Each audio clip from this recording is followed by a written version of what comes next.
Bible గ్రంథంలో పాత నిబంధనలో ప్రాముఖ్యంగా పితరులు అని, పేట్రియార్క్స్ అని ఒక ముగ్గురిని పిలుస్తూ ఉంటారు.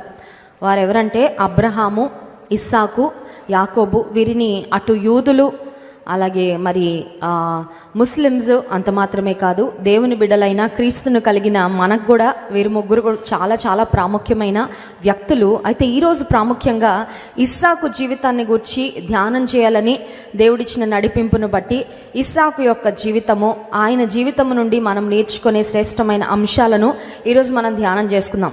ఇస్సాకు అనే మాటకు అర్థం ఏంటి? చాలా సింపుల్ క్వశ్చన్ కదండి. ఇస్సాకు అనే మాటకు అర్థము నవ్వు. Isaac means laughter. నవ్వు అనే పేరు మంచి పేరు కదా. ఏడుపు అనే పేరు ఎవరు పెట్టుకోరు, కానీ నవ్వు అనే పేరు పెట్టుకుంటూ ఉంటారు. జాయ్ అని పెట్టుకుంటారు కదండి. చిన్నపిల్లలకు జాయ్ అని పెట్టుకుంటారు. ఎందుకంటే ఈ అమ్మాయి పుట్టాక, లేకపోతే ఈ బాబు పుట్టాక మా ఇంట్లో ఆనందం వచ్చింది, సంతోషం వచ్చింది అని నవ్వు అని పేరు పెట్టుకుంటారు. కానీ ఏడుపు, ఆ తర్వాత బాధ, దుఃఖము ఇలాంటి పేర్లు ఎవరు కూడా వారి పిల్లలకు పెట్టుకోరు. నిజానికి ఇస్సాకు యొక్క పుట్టుక చాలా ప్రత్యేకమైన పుట్టుక. కారణం ఏంటంటే బైబిల్ గ్రంథంలో వాగ్దాన పుత్రుడు అని పిలువబడిన వ్యక్తి ఎవరంటే ఇస్సాకే. He was a promised child, he was a promised son. ఎవరి కొరకైతే తల్లిదండ్రులు అనేక సంవత్సరాలుగా ఎదురు చూశారో, ఏ వాగ్దానం యొక్క నెరవేర్పు కొరకు అనేక సంవత్సరాలుగా ఎదురు చూశారో, ఆ వాగ్దానం యొక్క నెరవేర్పు కళ్ళ ముందు కనబడతా ఉంది. సో వారి కుమారుడు చూసినప్పుడల్లా వారికి ఒకటి జ్ఞాపకం వస్తుంది. అబ్రహాముకు, శారాకి ఏమనంటే, మన దేవుడు వాగ్దానం ఇచ్చి నెరవేర్చేవాడు. వాగ్దానము నెరవేరక ముందు వరకు అవుతుందో లేదో, ఎప్పటికవుతుందో, దేవుడు మాట ఇచ్చాడు కానీ మర్చిపోయాడేమో అని ఆలోచనలు మన హృదయంలో తిరుగుతూ ఉంటాయి. కానీ ఒకటి గుర్తుపెట్టుకోవాలి, దేవుడు వాగ్దానానికి నెరవేర్పిచ్చిన సమయం వచ్చినప్పుడు ఆ వాగ్దానం యొక్క నెరవేర్పు చాలా టాంజిబుల్గా, అంటే మనం ఎక్స్పీరియన్స్ చేసే విధంగా, మనం కళ్ళతో చూసే విధంగా, మనం ఆనందించే విధంగా, ప్రభువును స్తుతించే విధంగా మన వాగ్దానము, దేవుడు మనకిచ్చిన మాట యొక్క నెరవేర్పును మన జీవితంలో ఖచ్చితంగా చూడగలం. సో బైబిల్ గ్రంథంలో వాగ్దాన పుత్రుడుగా ఇస్సాకు పిలువబడుతూ ఉన్నాడు. అంత మాత్రమే కాదు, తన తల్లిదండ్రులకు గొప్ప సంతోషాన్ని తీసుకొచ్చాడు. దేవునికి కూడా మహిమను తీసుకొచ్చిన కుమారుడుగా మనం చూస్తున్నాము. ఈ ఇస్సాకు జీవితంలో ప్రాముఖ్యంగా ఒక 5 అంశాలు మీతో మాట్లాడాలని, నేను ధ్యానించాలి అని ఆశపడుతున్నాను. ఇస్సాకు జీవితంలో పుట్టాడు. చాలా ఉన్నతమైన ఇంటిలో, చాలా ఆధ్యాత్మికంగా, శారీరకంగా చాలా గొప్ప వ్యక్తిగా అబ్రహాము ఉన్నాడు. ఎందుకంటే విశ్వాస వీరుడు అబ్రహాము, ప్రార్థనాపరుడు అబ్రహాము. దేవుడు అబ్రహామును ఎంత ఆశీర్వదించాడంటే, వెండి, బంగారము, ఆస్తిపాస్తులు దేవుడు ఎంతో విస్తారంగా అబ్రహాముకు అనుగ్రహించి ఫిజికల్గా, స్పిరిచువల్గా 2 విధాలుగా కూడా అబ్రహామును దేవుడు ప్రాస్పర్ చేశాడు. ఇప్పుడు ఇలాంటి కుటుంబంలో పుట్టక ఒక కొడుకు పుట్టాడంటే ఇప్పుడు అతని పెంపకం ఎలా ఉంటుందండి చెప్పండి? పుట్టక ఇంట్లో కొడుకులందరి తర్వాత ఒక అమ్మాయి పుట్టింది అనుకోండి, ఇంకా ఆమె మామూలుగా ఉండదు, మహారాణిలాగా చూసుకుంటారు. ఆమె డిమాండ్లు మామూలుగా ఉండవు, ఆవిడ అన్నల మీద చేసే పెత్తనం మామూలుగా ఉండదు. లేదంటే ఆడపిల్లల తర్వాత ఒక అబ్బాయి పుట్టాడంటే ఇంకా మామూలుగా ఉండదు హవా కదండి. మామూలుగా గారాబము ఉండదు, అడిగినవన్నీ ఇచ్చేస్తూ ఉంటారు, కాలు కింద పెట్టకుండా చూసుకుంటూ ఉంటారు, ఏడవనివ్వరు, బాధపడనివ్వరు, అంతా గారాబం, అతి గారాబం ప్రదర్శిస్తూ ఉంటారు. ఇప్పుడు ఇస్సాకు పుట్టక లేక పుట్టాడు, వాగ్దాన పుత్రుడుగా పుట్టాడు. ఇప్పుడు పుట్టిన తర్వాత తల్లిదండ్రులు ఎలా పెంచారంటే, అందరినీ ఎలా పెంచుతారో తల్లిదండ్రులు అలాగే కొన్నిసార్లు కుటుంబాలలో అతి గారాబం వలన పిల్లలు చెడిపోతూ ఉంటారండి. కొంతమంది ఎలా పెంచుతారంటే, ఇక మాకు తప్ప ప్రపంచంలో ఎవరికి పిల్లలు లేరన్నట్లుగా కదండి. మనకదే ఫీలింగ్, అబ్బా ఇంత మంచి బిడ్డను దేవుడిచ్చాడని ఆనందపడతాం. కానీ అట్ ద సేమ్ టైం వారిని ఎలాగ క్రమశిక్షణ చేయాలో, వారిని ఎలా క్రమపరచాలో అలా క్రమపరచకుండా అతిగారాబం చేస్తే ఖచ్చితంగా పిల్లలు పాడైపోతారు. But Isaac was not a spoiled son. ఇస్సాకు మాత్రం పాడైపోయిన, అతిగారాబం వలన చెడిపోయిన కుమారుడుగా మనకెక్కడ కనబడడు. ఇస్సాకు జీవితంలో మనకు కనపడే మొట్టమొదటి లక్షణము ఆదికాండము 22వ అధ్యాయము 3వ వచనం చూడండి. ఆదికాండము 22వ అధ్యాయము 3వ వచనం. తెల్లవారినప్పుడు అబ్రహాము లేచి తన గాడిదకు గంత కట్టి తన పనివారిలో ఇద్దరిని తన కుమారుడగు ఇస్సాకును వెంటబెట్టుకొని దహన బలి కొరకు కట్టెలు చీల్చి లేచి దేవుడు తనతో చెప్పిన చోటికి వెళ్ళెను. తెల్లవారగానే వెళ్ళాడంట. ఈ రోజుల్లో యవనస్తులు ఎలా ఉంటున్నారంటే పొద్దునే లేవట్లేదు. నైట్ ఔల్స్ అని ఒక మాట ఉంటుంది. నైట్ ఔల్స్ అంటే ఏంటంటే గుడ్ల గుబ్బలు రాత్రి మెలకుగా ఉంటాయంట, తెలుసా అండి? ఔల్స్ రాత్రి మెలకుగా ఉంటాయి. ఈ రోజుల్లో చాలామంది నైట్ ఔల్స్ లాగా తయారవుతున్నారు. నైట్ ఔల్స్ అంటే ఏంటంటే రాత్రంతా మెలకుగా ఉంటారు, 2 అయ్యే వరకు 3 అయ్యే వరకు నిద్ర పట్టదు. ఏ పని చేయాలన్నా నైట్ చేస్తారు, కానీ ఉదయం లేవాలంటే ఎంత కష్టమో, ఉదయం లేవాలంటే ఎంత బద్ధకమో. కానీ డాక్టర్స్ చెప్తా ఉన్నారు, వేకువనే లేచేవారు ఆరోగ్యంగా ఉంటారంట. రాజువైన నా దేవా, వేకువనే నిన్ను వెదకుదును అంటాడు భక్తుడు. యేసుక్రీస్తు ప్రభు కూడా ఉదయాన్నే లేచి తెల్లవారక మునుపే ఆయన వేకువనే లేచి కొండ ప్రాంతాలకు వెళ్ళి ఆయన ప్రార్థన చేస్తూ ఉండేవారు. సో వేకువనే లేవడం ఒక శ్రేష్టమైన అనుభవం. ఈయన స్పాయిల్డ్ చైల్డ్ కాదని ఎందుకు చెప్తున్నానంటే, తెల్లవారుతున్నప్పుడే తండ్రి లేపగానే, ఉండు డాడీ, నీకంటే పని పాట ఏమీ ఉండదు, నువ్వు ఊరికే పొద్దునే లేసేస్తావు, నేను రాత్రి ఎంత లేట్గా పడుకున్నానో తెలుసా, నాకు ఇప్పుడే లేవాల్సినంత అవసరం ఏముంది, ఇంటి నిండా పనివారు ఉన్నారు కదా, నీకేమైనా పనులు కావాలంటే పనివారు చక్కబెట్టుకుంటారు కదా, కాబట్టి నన్ను డిస్టర్బ్ చేయొద్దులే, నేను ఎప్పుడో 10ంటికి లేస్తాను 11ంటికి లేస్తానని పడుకోలేదు. తండ్రి లేపగానే తెల్లవారుతున్నప్పుడే ఇస్సాకు లేచాడు. దేవుడు తన తండ్రికి చెప్పిన పని చేయడానికి Isaac just accompanied his father. ఇస్సాకు తండ్రితో వెళ్ళాడంతే. అప్పటి వరకు ఇస్సాకుకి ఆ మోరియా పర్వతం పైకి వెళ్ళే వరకు ఆ బలి పశువు తనే అని తనకి తెలీదు. సో అప్పటి వరకు ఎట్లా వెళ్ళాడంటే తన తండ్రితో సహకరించడానికి, తన తండ్రితో దేవుడిచ్చిన మాటను నెరవేర్చడానికి తండ్రి వెళ్తూ ఉంటే, నాన్న నేను కూడా ఉంటాను, నేను కూడా నీకు కోఆపరేట్ చేస్తాను, నేను కూడా నీతో పాటు ఆ కంపెనీ అవుతాను, నీకు తోడుగా వస్తానని తండ్రితో పాటు వెళ్ళిన కుమారుడు. అంటే ఒక మాటలో చెప్పాలంటే he was a very obedient son to his parents, to his father. తన తల్లిదండ్రులకు విధేయుడుగా మనకు ఇస్సాకు కనబడుతున్నాడు. ఇప్పుడు వెళ్ళక మునుపు 6వ వచనం చూడండి. దహన బలికి కట్టెలు తీసుకొని తన కుమారుడగు ఇస్సాకు మీద పెట్టి తన చేతితో నిప్పును కత్తిని పట్టుకొని పోయాను. చాలండి, కట్టెలు ఎవరి మీద పెట్టాడంట? తండ్రి. ఈ రోజుల్లో పిల్లలు ఎలా ఉన్నారండి? నువ్వు మొయ్యమ్మా, ఎందుకు ఈ బరువులన్నీ నాకు ఇస్తున్నావు? కొంతమంది పేరెంట్స్ పిల్లలు స్కూల్ బ్యాగ్ కూడా స్కూల్ గేట్ వరకు వీళ్ళే మోసుకుంటూ వెళ్తారు. అబ్బా మా అబ్బాయి ఏం మోస్తాడండి, మా పిల్లలు ఏం మోస్తారండి, బరువులు మేమే మోసుకొని వెళ్దామని మోసుకొని వెళ్ళి అక్కడ ఇచ్చేసి వస్తూ ఉంటాం. కానీ ఇక్కడ అబ్రహాము ఇస్సాకు మీద కట్టెలు పెట్టాడు. ఇస్సాకు మీద ఒక బాధ్యత పెడుతున్నాడు, ఒక భారాన్ని పెడుతున్నాడు. ఎదురు మాట్లాడలేదు, తండ్రితో ఆర్గ్యూ చేయట్లేదు. నువ్వే మోసుకొని అయినా నీకు కదా దేవుడు చెప్పింది, నాకు ఇస్తున్నావేంటి కట్టెలు అని అనట్లేదండి. He respected his father. తన తండ్రి అంటే చాలా విలువ ఇస్సాకుకుంది, తన తండ్రి అంటే చాలా గౌరవము ఇస్సాకుకి ఉంది. ఇప్పుడు చూడండి 8వ వచనం. అబ్రహాము, నా కుమారుడా, దేవుడే దహన బలికి గొర్రె పిల్లను చూచుకొనని. ఇప్పుడు పైకి వెళ్ళిన తర్వాత వెళ్తున్న ఆ సందర్భంలో ఇస్సాకు అడుగుతున్నాడు, నిప్పుంది నాన్న, కట్టెలున్నాయి, కానీ బలి ఇవ్వడానికి జంతువు, దహన బలికి గొర్రె పిల్ల ఏది అని అడగగానే మంచి లాజికల్ క్వశ్చన్ అడిగాడు. ఇప్పుడు తండ్రి దేవుడే చూసుకుంటాడంటే నాకు ఇప్పుడే చెప్పాలి నాన్న నువ్వు. ఈ రోజుల్లో పిల్లలు ఎలా ఉన్నారండి? ఇప్పుడు చెప్తావా ఏంటి నాన్న, దాచిపెడతావేంటి, నీకు తెలీదా, తెలియకుండానే బయలుదేరావా నువ్వు, దేవుడు చూసుకుంటాడంటే అర్థం ఏంటి? బీ ప్రాక్టికల్ నాన్న, నువ్వు ఇల్లాజికల్గా మాట్లాడద్దు. నువ్వేదో ఊహాగానాల్లో బ్రతుకుతున్నావేమో. దేవుడు ఎట్లా చూసుకుంటాడు? ఆ కొండపైకి వెళ్ళిన తర్వాత అక్కడే ఏం దొరుకుతుంది మనకి, బలి పశువు అని తండ్రిని నిలదీసినట్లు కానీ, తండ్రిని ఎదురు ప్రశ్నించినట్లు కానీ, తండ్రితో ఒక ఆర్గ్యుమెంట్లోకి దిగినట్లు కానీ ఎక్కడ కూడా మనకి ఈ రోజుల్లో పెద్ద పెద్ద వాగ్వివాదాలు ఎక్కడ జరుగుతున్నాయంటే కుటుంబాల్లోనే జరుగుతున్నాయి. అవును కదండి? చాలా పెద్ద ఆర్గ్యుమెంట్స్, చాలా పెద్ద డిజగ్రిమెంట్స్, గొడవలు, గందరగోళాలు, డిస్కషన్లు, ఇలాంటివన్నీ కోర్టు సీన్లు అన్నీ ఎక్కడ జరుగుతున్నాయంటే రణరంగాలన్నీ కుటుంబాలలోనే భార్య భర్తలకు మధ్యలో, లేదంటే తల్లిదండ్రులకు పిల్లలకు మధ్యలో జరుగుతున్నాయి. కానీ ఇలాంటి పరిస్థితి ఏది కూడా అబ్రహాముకి ఇస్సాకుకి మధ్యలో మనకి కనబడదు. ఇప్పుడు పైకి వెళ్ళిన తరువాత 9వ వచనం. అలాగూ వారిద్దరూ కూడి వెళ్ళి దేవుడు అతనితో చెప్పిన చోటికి వచ్చినప్పుడు అబ్రహాము అక్కడ బలిపీఠమును కట్టి కట్టెలు చక్కగా పేర్చి తన కుమారుడగు ఇస్సాకును బంధించి ఆ పీఠము పైనున్న కట్టెల మీద ఉంచెను. ఉంచుతా ఉంటే ఏమన్నా మాట్లాడుతున్నాడా? చూడండి, పాత నిబంధన గ్రంథము హీబ్రూలో వ్రాయబడింది కదా. పాత నిబంధన హీబ్రూ భాషలో ఉన్న ఒక ప్రత్యేకత ఏంటంటే, హెబ్రీ భాషలో ప్రతి పనిని కూడా చాలా క్లియర్గా ఎక్స్ప్లెయిన్ చేస్తూ ఉంటారనమాట.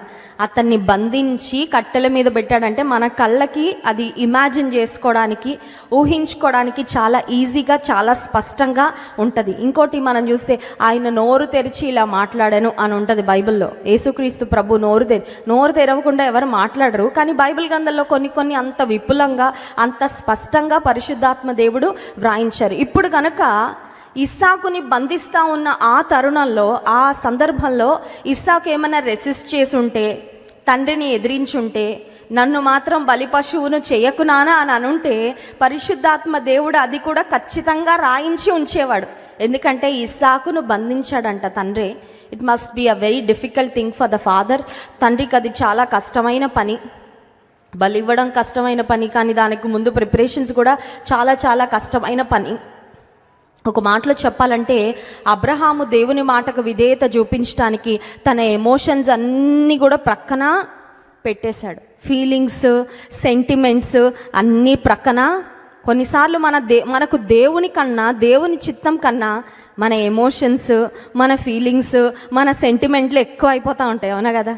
అబ్బో, ఇది నాకు చాలా సెంటిమెంట్ అండి, ఇది నన్ను అడగద్దు దేవా, ఇది ఒక్కటి మాత్రం నేను చేయలేనయ్యా, ఈ ఒక్కరి విషయంలో మాత్రం నేను ఇది మానుకోలేను ప్రభా, ఈ ఒక్క స్నేహాన్ని మాత్రం విడిచిపెట్టలేనయ్యా, ఎందుకంటే చాలా కాలం నుంచి నాకు అలవాటు అయిపోయింది, లేకపోతే చాలా కాలం నుంచి నేను బాగా ప్రేమించాను, లేదంటే బాగా ఇష్టపడ్డాను, బాగా అలవాటు పడ్డాను, లేకపోతే ఏదో ఊహించుకున్నాను, ఏదో తలంచాను, కాబట్టి నా ఫీలింగ్స్ని హర్ట్ చేయొద్దు దేవా అన్నట్లుగా మనం దేవునితో వ్యవహరిస్తూ ఉంటాం. కానీ దేవుని ఫీలింగ్స్ మనం ఎంత హర్ట్ చేస్తున్నామో చాలాసార్లు మనం మర్చిపోతాం కదండి. ఆయన మాటకు అవిధేయత చూపిస్తున్నప్పుడు దేవుని మనసుకు ఎంత గాయాన్ని, లేదంటే ఎంత ఆయాసాన్ని, దుఃఖాన్ని కలుగజేసినా మర్చిపోతాం. కానీ మనం అనుకుంటాం, నా ఫీలింగ్స్ హర్ట్ అవ్వకూడదు, నా గౌరవానికి ఎలాంటి ఇబ్బంది రాకూడదు, లేకపోతే నా మనసు మాత్రం నొచ్చుకోకూడదు అనుకుంటూ ఉంటాం చాలాసార్లు. అబ్రహాము మనసు నొచ్చుకుంటుందా? నొచ్చుకోవట్లేదా? నొచ్చుకుంటుందండి. సొంత కుమారుణ్ణి బంధిస్తూ ఉంటే ఏ తండ్రి మనసు నొచ్చుకోదు? I'm sure he was filled with pain. ఆయన తండ్రి మనసులో ఆవేదన ఉంది, కానీ కుమారుణ్ణి బలివ్వబోతున్నాను అనే ఆవేదన కంటే పరలోకపు తండ్రి చిత్తాన్ని నెరవేరుస్తున్నాను అనే ఆనందం ఎక్కువగా అబ్రహాము జీవితంలో ఉంది అని నేను నమ్ముతా ఉన్నాను. హల్లెలూయా. అందుకే చేయగలిగాడు. దేవుని చిత్తం చేస్తున్నాను, ఆయన అడిగింది నేను నెరవేరుస్తున్నాను కనుక ప్రభు చిత్తం చేయుటలో ఉన్న ఆనందం కన్నా నాకు మిగతా ఏది ముఖ్యం కాదు అని భావించాడు. కాబట్టి అబ్రహాము ఆ పని చేయగలిగాడు. అయితే అబ్రహాము దేవునికి విధేయత చూపించడానికి ఇస్సాకు యొక్క కోఆపరేషన్ చాలా చాలా గొప్పది. అవునా కదండి? అబ్రహాము ఎంత దేవుని మాటకు విధేయత చూపించాలనుకున్నా, అబ్రహాము దేవుని ఘనపరచాలని ఎంత ఆశపడినా, అబ్రహాములో ఎంత విశ్వాసం ఉన్నా, అబ్రహాములో ఎంత విధేయత ఉన్నా, ఇప్పుడు అబ్రహాము యొక్క విధేయత ఇస్సాకుతో కూడా ముడిపెట్టబడి, ఇది కంబైన్డ్ వర్క్ కదండి, ఇద్దరు కలిసి చేయాల్సిన పని. తండ్రి కుమారులు ఇద్దరు కూడా ఇన్వాల్వ్ అయి ఉన్నారు. If Isaac said, dad not me, not now, తండ్రి ఇప్పుడు వద్దు, ఇప్పుడు నేను రెడీగా లేను, నాన్న నన్నొద్దు, ఇష్మాయేలు నువ్వు బలి, లేకపోతే ఇంకొక గొర్రెపిల్ల ఏమైనా దొరుకుతుందేమో వెతుకుదాము అని కనుక ఇస్సాకు వెనకడుగు వేసుంటే ఆ కుటుంబము ద్వారా దేవుని నామానికి ఆ రోజు మహిమ వచ్చేది కాదు. ఆ రోజు దేవుడు అబ్రహాము యొక్క విశ్వాసాన్ని చూసి ఆనందించడానికి, అబ్రహామును విశ్వాస వీరునిగా పిలవడానికి గల కారణం ఏంటంటే ఇస్సాకు యొక్క కోఆపరేషన్. ఖచ్చితంగా దేవుని చిత్తము జరిగించటంలో, కుటుంబంలో, మన కుటుంబంలో దేవుని చిత్తం జరగాలంటే కుటుంబం అంతా ఏకీభవించాలండి. కొన్నిసార్లు కొన్ని కుటుంబాలు ఎట్లా ఉంటాయంటే, కొంతమంది రైట్ వెళ్తారు, కొంతమంది లెఫ్ట్ వెళ్తారు. ఒక ట్రైన్లో బోగీస్ ఉంటే అవన్నీ కనెక్టెడ్గా ఉన్నప్పటికీ ఒక 2 బోగీలు ఇటు, ఒక 2 బోగీలు అటు ఉంటే ట్రైన్ ఎటన్నా వెళ్తుందండి? ఎటు వెళ్ళదు. ఆ ప్లాట్ఫామ్లో లేదంటే స్టేషన్లో ట్రాక్ మీద స్టాండ్ స్టిల్గా ఉంటుంది. ఎందుకంటే ఇటు ఎంత ఫోర్స్ ఉందో ఇటు కూడా అంతే ఫోర్స్ ఉంది. కాబట్టి నీ కుటుంబంలో దేవుని చిత్తం నెరవేరాలంటే, మన కుటుంబంలో ప్రభు కార్యాలు జరగాలంటే కుటుంబం అంతా ఒకే దిశలో వెళ్ళాలి. ఆ దిశ ఏంటంటే దేవుని చిత్తము జరిగించే దిశలో. హల్లెలూయా. సో ఇస్సాకులో మొట్టమొదటి లక్షణం ఏంటంటే Isaac was obedient to his father. ఇస్సాకు తన తండ్రి అయిన అబ్రహాముకు విధేయుడుగా ఉన్నాడు. Even to the point of sacrificing his own life.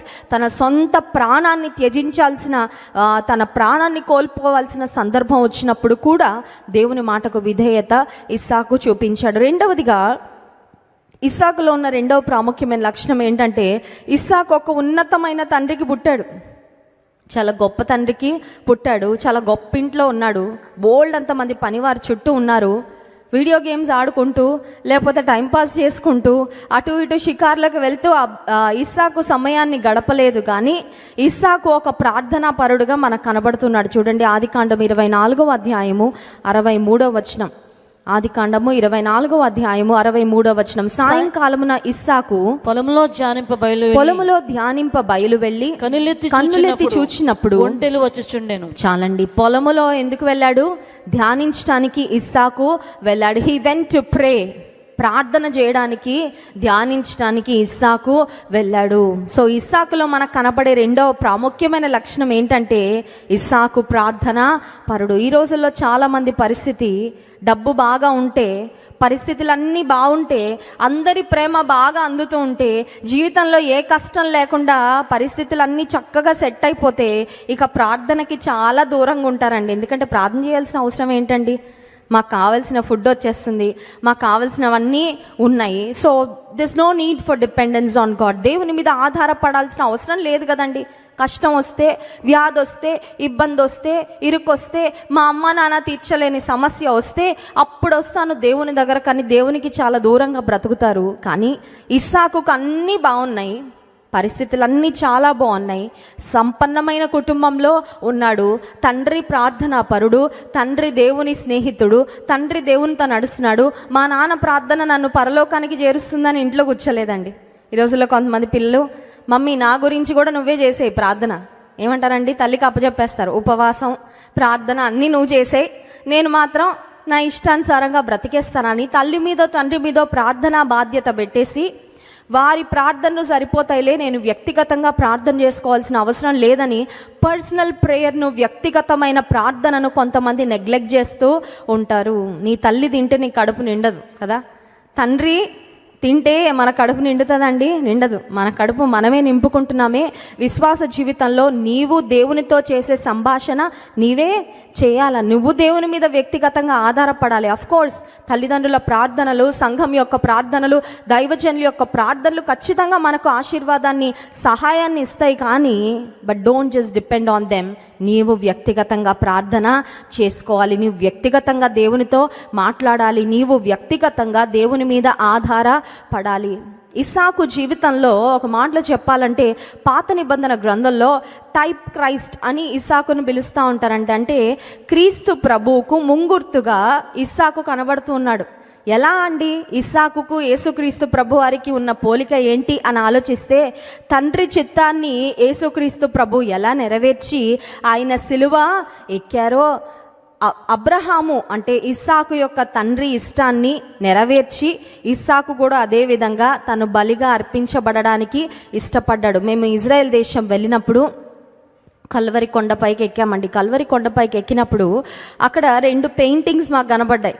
2 paintings. ఒక పెయింటింగ్ ఏంటంటే యేసుక్రీస్తు ప్రభువారి యొక్క సిలువ మీద యేసయ్య రక్తం కారుస్తూ, ఆయన దేహం నుండి రక్తం స్రవిస్తూ, అటు ఇటు ఇరుప్రక్కల దొంగలు వేలాడుతున్న ఆ దృశ్యము కల్వరి కొండపైన.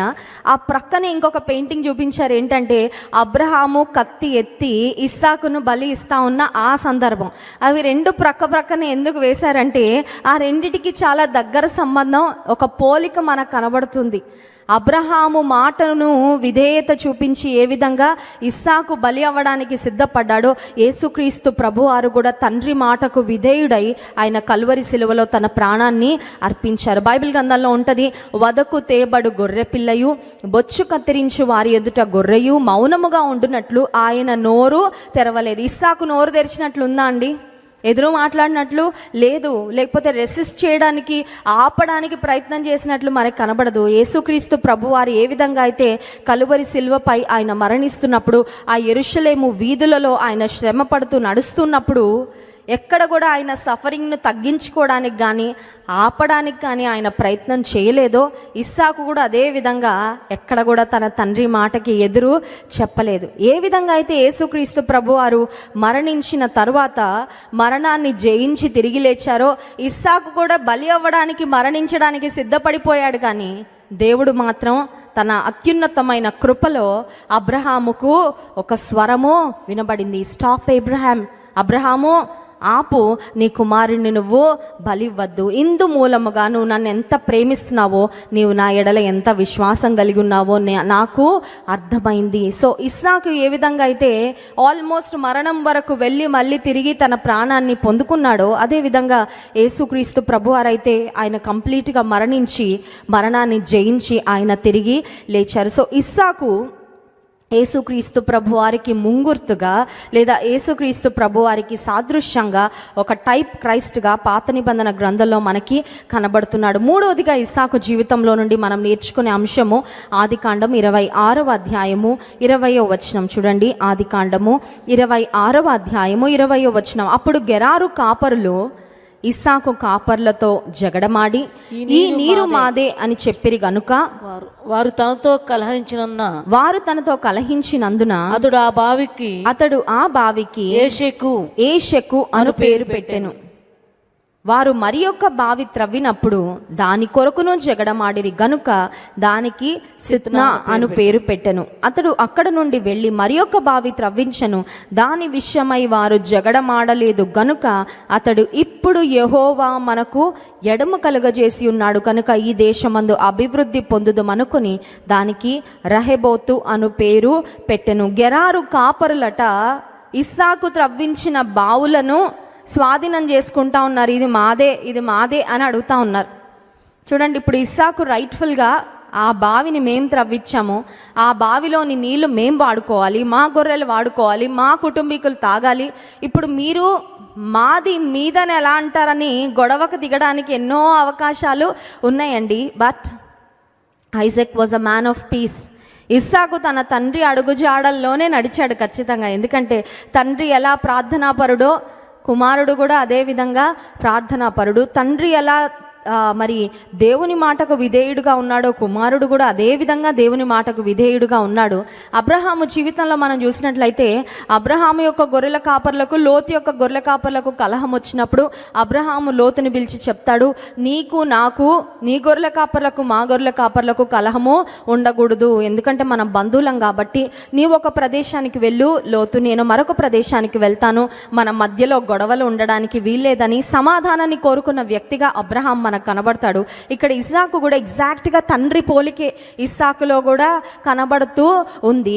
ఇస్సాకు అంటున్నాడు, ఈ బావి మేం త్రవ్వాం, కానీ మీరు కావాలంటున్నారా, మీదంటున్నారు, తీసుకోండి, మేము వేరే దగ్గరికి వెళ్ళిపోతాం. ఎంత మరి ఒక మాటలు చెప్పాలంటే మీక్నెస్ అండి. సాత్వికం అంటే ఏంటంటే గొడవ పడడానికి, ఆర్గ్యూ చేయడానికి, ఫైట్ చేయడానికి అన్ని కారణాలు, అన్ని పాయింట్స్ మన దగ్గర ఉన్నా కూడా పర్వాలేదులే అని విడిచిపెట్టడమే. ఇంత ఉన్నతమైన స్థితిలో ఉన్న ఇస్సాకు తన చుట్టూ పెద్ద పరివారం ఉన్నారు, తన చుట్టూ చాలామంది ఉన్నారు. There are so many people who can fight for him, who can prove the point. ఇస్సాకు విషయంలో తన పక్షంగా నిలబడి మా యజమానునికి ఎదురొస్తారేంటి అని గొర్రెల కాపర్లతో పోరాడడానికి చాలామంది ఉన్నారండి ఇస్సాకు చుట్టూ. వారెవరిని రెచ్చగొట్టట్లేదు. కొన్నిసార్లు కొంతమంది వారికి ఉన్న బలగాన్ని, వారికి ఉన్న బంధువులందరినీ వాడుకొని మాది కరెక్ట్, లేకపోతే మాకేది న్యాయంగా రావాలో అది రావాలన్నట్లుగా పోరాడుతూ ఉంటారు. కానీ ఇస్సాకులో పోరాడే ఆ లక్షణం కానీ, గొడవపడే లక్షణం కానీ మనకెక్కడా కనబడదు. ఇప్పుడు ఇస్సాకు ఎంచుకున్న మార్గం ఏంటంటే, మేము త్రవ్వుకున్న బావిని మీదంటారా, మీరు తీసేసుకోండి, మేము ఇంకొక దగ్గరికి వెళ్ళి బావి అక్కడ త్రవ్వితే అక్కడికి కూడా మళ్ళీ వచ్చారంట గెరారు కాపర్లు వచ్చి. కష్టమంతా పడిన తర్వాత మంచి నీటి ధార రావడం ప్రారంభమైన తర్వాత వారి కన్ను దాని మీద కూడా పడింది. అప్పుడు కూడా అంటున్నారు, కావాలా తీసుకోండి, పర్లేదు, we will go to another place, మేము ఇంకొక ప్రాంతానికి వెళ్తాము, మేము జగడం అయితే ఆడము. ఇప్పుడు ఇస్సాకులో మనకి ఏం కనబడుతుందంటే సాత్వికము కనబడుతుంది. ఇస్సాకులో సమాధానాన్ని ప్రేమించే లక్షణము మనకి కనబడుతుంది. దేవుని కలిగిన వారు కొన్నిసార్లు వారి పాయింట్ ఉన్నా కూడా ఏమీ మాట్లాడరు. గొడవ పడడానికి, ఆర్గ్యూ చేయడానికి వారి దగ్గర ఎన్ని అవకాశాలు, ఎన్ని పరిస్థితులు ఉన్నప్పటికీ మౌనంగానే ఉంటారు. సమాధానాన్ని ప్రేమించేవారిగా ఉంటారు. శత్రువుకు మనం ఎప్పుడైతే గొడవ పడతామో వాడు ఆనందపడతాడు, కానీ మనం ఎప్పుడైతే దేవుని ప్రజలుగా సమాధానాన్ని ప్రేమిస్తామో నేను అనుకుంటాను ఖచ్చితంగా అపవాది సిగ్గుపడతాడండి. ఎందుకంటే అపవాదికి మనం కేకలేయడం ఇష్టం, అంటే స్తుతిస్తూ కాదు, గొడవ పడుతూ కేకలు వేయడం ఇష్టం. కానీ మనం సమాధానాన్ని ప్రేమించిన వ్యక్తులంగా దేవుడు చూసుకుంటాడులే పర్వాలేదు, నా పక్షంగా ఆయన యుద్ధం చేస్తాడులే పర్వాలేదని ప్రభువుకు అప్పగించి సమాధానాన్ని ప్రేమించినప్పుడు దేవుడు ఖచ్చితంగా ఆనందిస్తాడు. అంత మాత్రమే కాదు, అపవాది కూడా ఖచ్చితంగా సిగ్గు పడతాడు. 4వ అంశం చూడండి, ఆదికాండం 26వ అధ్యాయము 23వ వచనం. అక్కడ నుండి అతడు బేర్షెబాకు వెళ్ళెను. ఆ రాత్రి యెహోవా అతనికి ప్రత్యక్షమై, నేను నీ తండ్రి అయిన అబ్రహాము దేవుడను, నేను నీకు తోడై ఉన్నాను గనుక భయపడకుము. నా దాసుడైన అబ్రహామును బట్టి నిన్ను ఆశీర్వదించి నీ సంతానమును విస్తరింపజేసదనని చెప్పెను. అక్కడ అతడు ఒక బలిపీఠమును కట్టించి యెహోవా నామమున ప్రార్థన చేసి అక్కడ తన గుడారం వేసెను. చాలండి, అక్కడ ఒక బలిపీఠము కట్టించి యెహోవా నామమున ప్రార్థన. తెలుగు బైబిల్లో బలిపీఠం కట్టించి ప్రార్థన చేశాడని ఉంది, కానీ ఇంగ్లీష్ బైబిల్లో ఉంది ఇస్సాకు బలిపీఠం కట్టించి దేవుని ఆరాధించాడంట. సో ఇస్సాకు కేవలం ప్రార్థనా పరుడు మాత్రమే కాదు, ఒక చక్కని ఆరాధికుడు కూడా. హల్లెలూయా. నా తండ్రి దేవునితో మాట్లాడుతున్నాడు కదా సరిపోద్ది అనుకొని దేవునికి దూరంగా బ్రతకలేదు. ఇప్పుడు దేవుడు కూడా ఇస్సాకుతో మాట్లాడుతున్న అనుభవము ఇస్సాకు స్వంతము అయింది. హల్లెలూయా. ప్రియమైన తల్లి, నీతో దేవుడు అనుదినం మాట్లాడుతున్నాడా? నువ్వు కూడా ఆశపడు, ప్రభువా నాతో ఎలా మాట్లాడుతున్నావో నా బిడ్డలతో కూడా అలాగే మాట్లాడయ్యా. నేను నిన్ను ఎలా ప్రేమిస్తున్నానో నా బిడ్డలు కూడా నిన్ను అలాగే ప్రేమించాలి. నేను నిన్ను ఎలా వెంబడిస్తున్నానో మా తరువాత తరాలు కూడా ఇదే భక్తి మార్గంలో, ఇదే విశ్వాస మార్గంలో కొనసాగాలి ప్రభు అనే ఆశ నీకుందా? నీకు ఆశ ఉంటే ఖచ్చితంగా నీ ఆశను దేవుడు నెరవేరుస్తాడు. హల్లెలూయా. ఇప్పుడు ఇస్సాకు దేవునితో మాట్లాడుతున్నాడు ప్రార్థనలో అనుదినము. ఇప్పుడు దేవుడు కూడా ఇస్సాకుకు ప్రత్యక్షమై ఇస్సాకుతో మాట్లాడిన తర్వాత అక్కడ ఒక బలిపీఠం కట్టించి దేవుని నామమున ప్రార్థన చేశాడు. దేవుని ఆరాధించిన వ్యక్తిగా ఇస్సాకు మనకు కనబడుతున్నాడు. So Isaac was not just a man of prayer, but he was also a worshipper. దేవుని ఆరాధించే ఆరాధికుడు. 5వ అంశం చెప్పి నేను ముగిస్తాను. ఆదికాండము 26వ అధ్యాయము 12వ వచనం నుండి. ఇస్సాకు ఆ దేశమందున్న వాడై విత్తనము వేసి ఆ సంవత్సరము 100 ఫలము పొందెను. యెహోవా అతనిని ఆశీర్వదించెను గనుక ఆ మనుష్యుడు గొప్పవాడు ఆయెను. ఈ వచనాన్ని చదివినప్పుడు గొప్పవాడు అంటే డబ్బులేమో అనుకుంటారు. Let me tell you one thing, గొప్పతనం అనేది కేవలం డబ్బు అని అనుకోవద్దండి. గొప్పతనం అంటే there are so many things that money cannot buy. దేవుడు మంచి పేరు ఇస్సాకుకు ఇచ్చాడు. ఆత్మీయంగా గొప్ప స్థితిలో ఇస్సాకును నిలబెట్టాడు. ప్రాబబ్లీ యు ఆర్ థింకింగ్ గొప్పతనం అంటే కేవలం బ్యాంక్ అకౌంట్, బ్యాంక్ బ్యాలెన్స్, లేకపోతే ఈ లోక సంబంధమైన ఆస్తి అని మాత్రమే అనుకుంటున్నావేమో. Let me tell you that God's blessing is beyond financial prosperity. భౌతికపరమైన ధనము ఆ రూపంలో ఉన్న ఆశీర్వాదము కంటే కూడా దేవుడిచ్చే ఆశీర్వాదం ఇంకా చాలా చాలా గొప్పది, ఇంకా చాలా చాలా అత్యున్నతము అయినది. ఎందుకంటే ఈ లోకంలో, ఈ ప్రపంచంలో చాలామంది కోటీశ్వరులు ఉన్నారు, కానీ వాళ్ళు నిజంగా బ్లెస్సెడ్ కాదండి. They are just rich but they are not blessed. ధనవంతులు ఆశీర్వదించబడిన వారు కాదు. ఎందుకంటున్నాను ఈ మాట అంటే, ధనం ఉంది కానీ నెమ్మది లేదు, ధనం ఉంది కానీ సమాధానము లేదు, ధనం ఉంది కానీ సంతృప్తి లేదు, ధనం ఉంది కానీ వాళ్ళకి తెలుసు వాళ్ళు ఖచ్చితంగా చనిపోతే నరకానికి వెళ్తారు, జీవితానికి కావాల్సిన పాపం అంతా కూడగట్టుకున్నారని వారికి తెలుసు. కానీ దేవుడు ఒక వ్యక్తిని గొప్ప చేస్తాడు అంటే అర్థం ఏంటంటే, he will give them good name. మంచి పేరు దేవుడు ఇస్తాడు, మంచి సాక్ష్యము దేవుడు ఇస్తాడు. డబ్బుతో కొనలేని నెమ్మదిని, సమాధానం సమాధానాన్ని, సంతృప్తిని దేవుడు ఇస్తాడు. ఆత్మ సంబంధంగా ఆయనతో నడిచే అనుభవాన్ని దేవుడు ఇస్తాడు. ఈ లోకంలో నేను ఎప్పుడు చనిపోయినా నాకేం పర్వాలేదు, నేను ఇక్కడ కళ్ళు మూస్తే నా దేవుని దగ్గర దేవుని రాజ్యంలో కళ్ళు తెరుస్తాననే ధైర్యంతో, భరోసాతో బ్రతుకుతావు. నీవు నిజంగా గొప్ప వ్యక్తివైతే నీ ప్రాణాన్ని గురించి నీకు ఎప్పుడు కూడా చింత కానీ దిగులు కానీ ఉండదు. ఇప్పుడు ఇస్సాకును దేవుడు ఆశీర్వదించాడు. ఆ దేశమందున్న వాడే ఈ విత్తనము వేసాడంటండి. Isaac was a sower. విత్తనాలు విత్తుతారు చూడండి. పొలంలో రైతులు పంట కోసుకోవాలంటే, పంట పండాలంటే, దిగుమతి రావాలంటే ముందు వారు ఏం చేయాలంటే విత్తనాలు, కొంతమంది ఏ విత్తనం విత్తకుండా వారి జీవితం అనే పొలాన్ని చూస్తూ గొప్ప పంటివు ప్రభా అని అడుగుతారు. దేవుడు అడుగుతాడు, వేర్ ఇస్ ద సీడ్? విత్తనం ఏది? నువ్వు విత్తనమే విత్తకుండా గొప్ప పంటివు నాయన అంటే ఎక్కడ వస్తుందండి? విత్తనం అంటే ఏంటి? What ever you do is like a seed. నువ్వు చేసే ప్రార్థన ఒక విత్తనం. నీవు దేవుని ప్రేమించి ఆయన కొరకు చేసే కార్యాలు ఒక విత్తనము. నీవు ఇతరులకు చేసే సహాయం ఒక విత్తనం. ప్రభు కొరకు జీవించే సాక్షార్థమైన త్యాగపూరితమైన జీవితం, it's like a seed you are sowing and one day you will definitely reap a harvest. విత్తనాలు విత్తకుండా పంట కొరకు ఎదురు చూడడము సరి అయిన పని కానే కాదు. ఐజాక్, ఇస్సాకు పనిచేసే వ్యక్తి. ఇస్సాకు సోమరిపోతూ కాదు. దైవజనులు ఎప్పుడు చెప్తా ఉంటారు, దేవుడు సోమరి వారిని ఎప్పుడు దీవించడంటండి. దేవుడు సోమరి వారిని ఎప్పుడు, అందుకే అనుకుంటాను ఆత్మీయ తండ్రి గారు ఎప్పుడు యాక్టివ్గానే ఉంటారండి. ఆయన మరి 65+ వయసు ఆత్మీయ తండ్రి గారు, కానీ ఎప్పుడు నేను సోమరిగా చూడలేదు. సిక్ అయినప్పుడు తప్ప I've never seen him lying on the bed and resting. మధ్యాహ్నం ఏదో ఒక షార్ట్ న్యాప్ తీసుకుంటారేమో, లంచ్ తర్వాత మళ్ళీ బయలుదేరతారు. గృహాలు దర్శించాలి, సంఘాన్ని బలపరచాలి. ఇంట్లో ఉంటే ఫోన్లు చేస్తూ ఉంటారు, పలకరిస్తూ ఉంటారు, హెచ్చరిస్తూ ఉంటారు, ప్రోత్సహిస్తూ ఉంటారు, ప్రార్థన చేస్తూ ఉంటారు. లేదంటే ఇంట్లో నుండి బయటకు వెళ్ళి ప్రభు సువార్త కొరకు తిరుగుతూ ఉంటారు. నేను అనుకుంటాను ఆత్మీయ తండ్రి గారి నుండి అదే స్పిరిట్ ముగ్గురికి వచ్చిందండి. జాన్ వెస్లీ గారు కూడా ఇంట్లో 1 రోజులు ఉంటే అంటారు, నేను ఏం చేయట్లేదు అనిపిస్తుంది అంటారు. ఇంకేం చేయాలండి, మీరు ఎంత సేవ చేస్తున్నారు, ఎంత ప్రయాసపడుతూ ఉన్నారంటే, నేను బయట ఎక్కడికి వెళ్ళలేదు కదా, రాజమండ్రిలోనే ఉన్నాను కదా, ఇండియాలోనే ఉన్నాను కదా, నశించిపోతున్న ఆత్మలు ఎంతోమంది ఉన్నారు. నేను ప్రయాస అంటే రెస్ట్ తీసుకోండి, ఇది దేహం అండి, ఇది మెషిన్ కాదంటే లేదు. నేను విత్తనాలు, సువార్త విత్తనాలు విత్తుతూనే ఉండాలి. అవకాశము, శక్తి దేవుడిచ్చినంత కాలము ప్రభు కొరకు పనిచేస్తూనే ఉండాలా. విత్తనాలు విత్తాలి. విత్తినప్పుడే ఫలము ఖచ్చితంగా దేవుడు.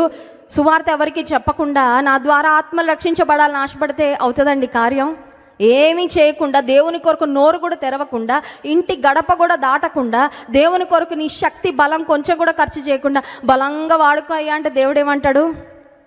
ఆ ప్రార్థన జవాబు ఇవ్వలేను. నువ్వు లే, ఫస్ట్ నువ్వు పని చేయి, నువ్వు విత్తనాలు విత్తు. ఇస్సాకు విత్తనము వేసి ఆ సంవత్సరము 100 ఫలము పొందెను. ఆ మనుష్యుడు గొప్పవాడయ్యాడంట. ఆ మాట చూడండి, ఆదికాండం 26వ అధ్యాయము 13-14. అతడు మిక్కిలి గొప్పవాడగు వరకు క్రమముగా అభివృద్ధి పొందుచూ వచ్చెను. హల్లెలూయా. మనకు ఆశీర్వాదాలు ఎలా కావాలంటే, ఇవాళ రాత్రి విత్తనం వేస్తే రేపు పొద్దున కల్లా మొత్తం పొలం నిండిపోయి పండిపోయి, ఆ తర్వాత బస్తాల్లో ఎత్తేసి, ఆ తర్వాత అమ్మేగానే అకౌంట్ నిండిపోవాలి. అలా కోరుకుంటాం మనం. కానీ దేవుడిచ్చే ఆశీర్వాదాలు అలా క్రమముగా. God's blessings are always slow and steady. నువ్వు స్థిరంగా ప్రభులో కొనసాగుతూ ఉంటే ఆయన ఒక్కొక్కటిగా నీకు ఆశీర్వాదాలు ఏవి కావాలో ఇస్తూనే ఉంటాడు. అంచెలంచెలుగా దేవుడు నడిపిస్తాడు. దేవుడు అతడు మిక్కిలి గొప్పవాడగు వరకు క్రమముగా అభివృద్ధిని ఇచ్చాడంట. అతనికి దేవుడిచ్చిన ఆశీర్వాదం ఎంత గొప్పదంటే 14వ వచనం, అతనికి గొర్రెల ఆస్తియు గొడ్ల ఆస్తియు దాసులు గొప్ప సమూహమును కలిగినందున ఫిలిస్తీయులు అతని యందు అసూయ.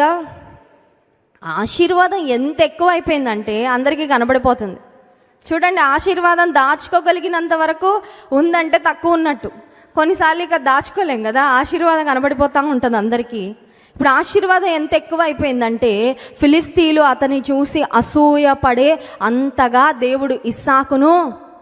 విశ్వాస జీవితంలో కూడా ఒకటే కోరుకోవాలి, నన్ను చూసి ఎవరు జాలిపడే స్థితిలో మాత్రం నన్ను పెట్టద్దయ్యా. ఇతరులు నన్ను చూసి జాలిపడే స్థితిలో నన్ను ఎప్పుడూ ఎవరు జాలి కోరుకోవద్దండి. కొంతమందికి బాగా సింపతి ఇష్టం, సింపతి కోసమని ఏదో చెప్పుకుంటా ఉంటారు అందరికీ కదండి. సింపతి కోసమని ఏదో లేనిది అన్నీ కూడా ఏదో మీదేసుకొని ఇలా దీనంగా అవసరం లేదు. నువ్వు దేవుని జాలి కొరకు కనిపెట్టు, దేవుని జాలి కొరకు అడుగు, నీ జాలి నా మీద ఉంచని అడుగు. నువ్వు ఎంత దీనస్థితిలో ఉన్నా దేవుడు ఆ దీనస్థితి నుండి నిన్ను ఖచ్చితంగా లేవనెత్తుతాడు. అంతేగాని మనుషుల జాలి కొరకు ఎప్పుడు కూడా ప్రాకులాడు. కొంతమందికి అందరూ వచ్చి అయ్యో అయ్యో అయ్యో అంటే వీళ్ళకి అప్పుడు రిలీఫ్ ఉంటుందండి. దేవుని బిడ్డలు ఎప్పుడు కూడా అలాంటి మనస్తత్వంలో ఉండడానికి వీలు లేదు. ఇస్సాకును దేవుడు ఆశీర్వదించాడు. ఇస్సాకుకు సమస్యలు రాలేదా? ఇస్సాకు చుట్టూ శత్రువులు లేరా? ఇస్సాకు ఒక్కొక్క ఆస్తిని లేదంటే ఒక్కొక్క కార్యాన్ని సఫలం చేసుకుంటా వెళ్తా ఉంటే దాన్ని వచ్చి స్వాధీనపరుచుకుంటున్న వారు కూడా ఉన్నారు. But nobody could stop the blessing of God on his life. ఇస్సాకు మీద ఉన్న దేవుని ఆశీర్వాదాన్ని ఎవ్వరూ ఆపలేకపోయారు. ఎందుకంటే ఇస్సాకు ఆరాధికుడు, ఇస్సాకు ప్రార్థనాపరుడు, ఇస్సాకు విధేయుడు, ఇస్సాకు దేవుని గణపరిచాడు. నిజంగా దేవుని మీద ఆధారపడుతూ విశ్వాసంతో సాగిపోతే నీ ఆశీర్వాదాన్ని దొంగిలించాలని, నీ ఆశీర్వాదాన్ని దోచుకోవాలని, నీకు ఏదో డ్యామేజ్ చేయాలని, నీ రెప్యుటేషన్ పాడు చేయాలని ప్రయత్నం చేస్తే దుష్టులు ఖచ్చితంగా ఉంటారు. బట్ వాళ్ళెవ్వరు కూడా నీ ఆశీర్వాదాన్ని దొంగిలించలేరు. నీకు దేవుడిచ్చే కృపను వారెవ్వరు కూడా పాడు చేయలేరు. హల్లెలూయా. ఇప్పుడు ఫిలిస్తీయులు అతని యందు అసూయ పడ్డారంట. అంతగా దేవుడు ఇస్సాకును ఆశీర్వదించాడు. కాబట్టి ఇస్సాకు జీవితంలో 5వ అంశం ఏంటంటే సోమరివాడిగా లేడు, విత్తనం వేశాడు. ఇస్సాకు వేసిన విత్తనాన్ని దేవుడు గొప్పగా అభివృద్ధి పరిచాడు. హల్లెలూయా. మన దేవుడు అభివృద్ధి పరిచే దేవుడు అండి. నీవు ఏ స్థితిలో ఉన్నావో ఆ స్థితిలో ఆయన నిన్ను ఆపేవాడు కాదు. ఆయన మనకు అభివృద్ధిని దయచేసేవాడు. ఆత్మీయ జీవితంలో అభివృద్ధిని ఇచ్చేవాడు. శారీరకంగా నీవున్న ఉద్యోగంలో, నీవున్న ప్రొఫెషన్లో, నీవున్న వ్యాపారంలో నీకు ఖచ్చితంగా దేవుడు అభివృద్ధిని ఇస్తాడు. ఇస్సాకును అభివృద్ధి చేసినట్లుగానే నీ జీవితంలో కూడా దేవుడు తప్పకుండా అభివృద్ధిని కలుగజేస్తాడు. ఇప్పుడు ఇన్ని అంశాలు నేను ఇస్సాకును గురించి చెప్పాను. I also want to talk about the negatives. భక్తులు ఎవరైనా సరే మనుషులే కదండి. బైబిల్ గ్రంథంలో ఎంత గొప్ప భక్తులు ఉన్నా, ఇందాక నేను ఒక మాట చెప్పాను, ఇస్సాకు యేసుక్రీస్తు ప్రభు వారికి సాదృశ్యంగా ఉన్నాడని. ఎందుకంటే ఇస్సాకు కూడా తండ్రికి విధేయుడుగా తన ప్రాణాన్ని అర్పించడానికి తండ్రి దేవుని గణపరుస్తున్నప్పుడు పరిపూర్ణమైన సహకారం అందించాడండి అని చెప్పాను. ఇప్పుడు ఇస్సాకు యేసుక్రీస్తు ప్రభువారికి ఈక్వల్ అయిపోతాడా అంటే ఎప్పటికీ అవ్వడు. బైబిల్ గ్రంథంలో ఎంత గొప్ప భక్తులున్నా వారందరూ కూడా మనుషులే. మనుషులు అంటే ఖచ్చితంగా వారిలో లోటుపాట్లు ఉంటాయి. ఇస్సాకు జీవితంలో ఉన్న లోటుపాట్లు ఏంటి అని మనం ఆలోచన చేయగలిగితే, ఇస్సాకు తన భార్య అయిన రెబెకా వారిద్దరికి వివాహమైన తర్వాత దేవుడు వారికి 2 పిల్లలను, ఏశావు, యాకోబు. ఇప్పుడు వాళ్ళిద్దరు పిల్లల్ని పంచేసుకున్నారండి. నాకు పెద్దోడు, నీకు మేబీ అమ్మ స్టార్ట్ చేసిందో మరి ఇస్సాకు స్టార్ట్ చేశాడో మనకు తెలియదు. రెబెకా ముందు బాగా ఫేవరెటిజం చూపించి, మరి పక్షపాతం చూపించి చిన్నోడికి అతి ప్రేమ చూపిస్తూ ఉంటే తండ్రి పెద్దోడు బాధపడతాడు. ఎందుకంటే తల్లి ఎక్కువగా చిన్నోడిని గారాబం చేస్తుందని మరి తండ్రి దగ్గర తీసుకున్నాడు. మరి ఎలా జరిగిందో we do not know who took the first step. ఆ పక్షపాతం చూపించే విషయంలో తల్లి మొదట అడుగు వేసిందా, తండ్రి మొదట అడుగు వేసాడో మనకు తెలియదు. కానీ క్రైస్తవ కుటుంబాలలో ఉండకూడని ఒక విషయము ఇస్సాకు రెబెకాల యొక్క కుటుంబంలో మనం చూస్తాం. అదేంటంటే తల్లిదండ్రుల యొక్క పక్షపాత ధోరణి. కొన్ని కుటుంబాల్లో చూడండి, అమ్మ ఎప్పుడు చిన్న అబ్బాయినే సపోర్ట్ చేస్తుంది, నాన్నెప్పుడు పెద్దోడినే సపోర్టు. వాళ్ళు ఏం చేసినా కూడా వెనకేసుకొని వస్తారు, ఏం చేసుకున్నా కప్పుతూ ఉంటారు. తల్లి తీసి ఆమె దగ్గర దాచుకున్నవన్నీ ఒకడికే ఇస్తూ ఉంటుంది. ఎందుకంటే వాడంటే చాలా మేబీ ఆమె పోలికలో పుట్టాడేమో, లేదంటే we do not know for what reason. కానీ కుటుంబాలలో, క్రైస్తవ కుటుంబాలలో పక్షపాత ధోరణి ఉండడానికి వీలు. దేవుడిచ్చిన బిడ్డలందరినీ సమానంగా ప్రేమించాలి. తల్లిదండ్రులు వారిద్దరిని వేరువేరుగా చూడడం ప్రారంభించిన తర్వాతే అన్నదమ్ముళ్ళకు మధ్యలో ఏమొచ్చిందండి, గొడవ వచ్చి ఒకరినొకరు చంపుకొని అంత తారాస్థాయికి వెళ్ళిపోవడానికి కారణం ఏంటంటే తల్లిదండ్రుల యొక్క ధోరణి. సో ఇస్సాకు రెబెకాల యొక్క కుటుంబ జీవితంలో పక్షపాత ధోరణి అనేది ఒకటి మనకు కనబడుతుంది. రెండవదిగా మనం ఆలోచన చేస్తే ఇస్సాకు తన భార్య విషయంలో అబద్ధం ఆడినట్లుగా మనం చూస్తాం. చూడండి, ఆదికాండం 26వ అధ్యాయము 6వ వచనం, ఇస్సాకు గెరారులో నివసించెను. ఆ చోటి మనుషులు అతని భార్యను చూచి ఆమె ఎవరని అడిగినప్పుడు అతడు ఆమె నా సహోదరి అని చెప్పెను. ఎందుకనగా రిబ్కా చక్కనిది కనుక ఆ చోటి మనుషులు ఆమె నిమిత్తము నన్ను చంపుదురేమో అనుకొని తన భార్య అని చెప్పుటకు భయపడెను. దీన్ని ఏమంటారంటే వైట్ లై అంటారండి.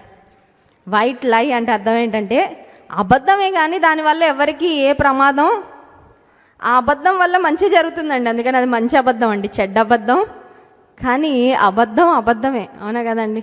పాయిజన్కి షుగర్ కోటింగ్ వేసినా కూడా పాయిజనే. చాలాసార్లు మనం అనుకుంటాం ఈ అబద్ధం చెప్పడం వలన చిన్న మేలు జరిగిందండి, ఈ అబద్ధం చెప్పడం వలన ఎవరికి ఏ ఇబ్బంది అవ్వలేదండి, కానీ ఇంకొంచెం హెల్ప్ అయిందండి, అందుకని నేను ఇలా అబద్ధం చెప్పాల్సి వచ్చి నేను చెప్పానండి అని కొన్నిసార్లు మనం సత్యాన్ని పలకకుండా అబద్ధాలు, వైట్ లైస్ మాట్లాడుతూ ఉంటాం. ఇక్కడ ఇస్సాకు కూడా తన భార్యను తన సహోదరి అని చెప్పాడు. ఎందుకంటే తన భార్య కొరకు తనని చంపేస్తారేమో అనే ఒక Abraham did the exact same thing. Abraham కూడా అదే చేశాడు శారా విషయంలో. కుమారుడు మరి తెలుసుకుంటాడు కదా చరిత్ర, అదే విషయం రిపీట్ చేశాడు. ఎందుకు ఈ 2 మాటలు చెప్తున్నానంటే, ఏ భక్తుడైనా వాళ్ళ నుండి నేర్చుకోవాల్సినవి, స్ఫూర్తి పొందాల్సినవి, అనుసరించాల్సిన మంచి విషయాలు ఎన్ని ఉన్నప్పటికీ భక్తులు ఎవ్వరు కూడా పరిపూర్ణులు కాదు. No saint is perfect. ఏ దైవజనుడైనా సరే, ఏ గొప్ప భక్తుడైనా సరే బైబిల్ గ్రంథంలో 100% పర్ఫెక్షన్ అనేది ఎవ్వరిలో కూడా మనకి కనబడదు. ఒకవేళ దాని కొరకు వెతికామంటే మనము డిసప్పాయింట్ ఖచ్చితంగా అవుతాం. ఒకవేళ నీ జీవితంలో యేసుక్రీస్తు ప్రభువును మాదిరిగా పెట్టుకోకుండా భక్తులను ఒకవేళ మాదిరిగా పెట్టుకుంటే వాళ్ళు పడిపోతే నువ్వు కూడా పడిపోతావు. భక్తులను ఒకవేళ మాదిరిగా అంటే it is good to be inspired, ఒక ఇన్స్పిరేషన్గా తీసుకోవడం మంచిది, వారి యొక్క అడుగుజాడల్లో నడవడం మంచిది. కానీ దేవుని మీద కంటే ఎక్కువగా ఏదన్నా ఒకవేళ సేవకుల మీద కానీ లేకపోతే బైబిల్ గ్రంథంలో ఉన్న భక్తుల మీద కానీ మనం ఫోకస్ పెట్టినట్లయితే వారు ఒకవేళ ఏదన్నా తప్పిదాలు చేస్తే ఖచ్చితంగా దాని యొక్క ఇంపాక్ట్, వారు పడిపోతే మనం కూడా ఖచ్చితంగా పడిపోతాం. కనుక ఇస్సాకు జీవితం నుండి మనం జ్ఞాపకం చేసుకోవాల్సిన ప్రాముఖ్యమైన విషయం ఏంటంటే, ఇస్సాకు ప్రార్థనాపరుడుగా, దేవునికి విధేయుడుగా జీవించాడు. దేవుని చిత్తము తన తండ్రి నెరవేరుస్తుంటే ఆ దేవుని చిత్తము యొక్క నెరవేర్పు కొరకు తన వంతు కృషి తాను చేశాడు. ఈరోజు దేవుడు మన సంఘానికి ప్రపంచవ్యాప్తంగా ఆయన సువార్తను వెదజల్లే బాధ్యత మన మీద పెట్టాడు, సంఘం మీద పెట్టాడు. అఫ్ కోర్స్ దైవజనులు ముందుండి నడిపిస్తూ ఉన్నారు, కానీ ఆ సువార్త వ్యాప్తిలో మనందరికీ కూడా పాత్ర ఉంది. నువ్వు ఒకవేళ వెళ్ళగలిగితే నువ్వు కూడా వెళ్ళు దైవజనులతో కలిసి. ఒకవేళ వెళ్ళలేకపోతే నువ్వు ఇక్కడుండి ప్రార్థన చేయి. ప్రభువా, నీ సువార్త వెదజల్లబడుతుంది, నీ మాటలు ప్రకటించబడుతున్నాయి, అనేక మంది యొక్క హృదయాలు తెరువయ్యా, అనేక మంది యొక్క కళ్ళు తెరువయ్యా, నీ చిత్తము మా సంఘము ద్వారా నెరవేరడానికి నేనేం చేయగలను, నేను అది చేస్తాను. సంఘంలో దేవుని పరిచర్య కొరకు, దేవుని రాజ్య విస్తరణ కొరకు ఎన్నో ఆపర్చునిటీస్ ఉన్నాయండి. ఇప్పుడు మణిపూర్ ప్రాంతానికి మన సంఘం నుండి మరి బృందం వెళ్ళబోతా ఉన్నారు. మీలో చాలామంది ముందుకొచ్చి ఇదిగోండి మణిపూర్లో మరి పడిపోయిన మందిరాల కొరకు మా కుటుంబం నుండి సహకారం, అక్కడున్న దేవుని బిడ్డల కొరకు మా కుటుంబం నుండి సహకారం అని మీరు ఇచ్చారు. కారణం ఏంటంటే we all can be a part. దేవుని చిత్తం జరిగించడంలో మనందరము కూడా పాత్ర పోషించగలము, మనందరము కూడా పాత్ర పోషించాలి. అట్టి కృప దేవుడు మనకు అనుగ్రహించునుగాక. ఆమేన్.